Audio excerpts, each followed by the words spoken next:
અમદાવાદના ધોળકા તાલુકાના કોઠ ગામ ખાતે સ્થાનિક સ્વરાજની ચૂંટણીનું મતદાન સવારથી લોકો મત દેવા માટે ઉમટી પડ્યા છે। તાલુકા પંચાયત 1 અને જિલ્લા પંચાયત ચૂંટણીનું મતદાન કરવા માટે મતદાતાઓ ઉમટી પડ્યા છે, ત્યારે ભાજપના કાર્યકરોમાં પણ અનેરો ઉત્સાહ જોવા મળ્યો હતો। ભાજપના કાર્યકરો દ્વારા જણાવાયું છે કે ભારતમાં મોદી મ્યુઝિક ચાલે છે, એટલે સ્થાનિક સ્વરાજ ચૂંટણીમાં કોઠ ગામ ખાતે ભાજપના બંને ઉમેદવારોનો બહુમતીથી વિજય થશે।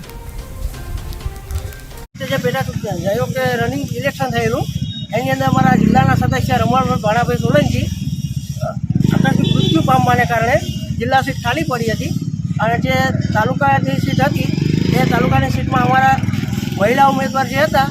એ મહિલા ઉમેદવાર સરપંચ પદે આવ્યા, તેથી એમને રાજીનામું આપ્યું, એના કારણે આ બંને સીટો ખાલી પડી હતી અને એનું આ પેલું થયું લાગે છે આજે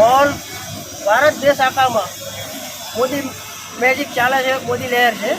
અને ભવ્ય વિજય થશે બંને ઉમેદવારો, એવી અમને સંપૂર્ણ કાર્યકરોને કોટ ગામને 18 વર્ણને આશા છે।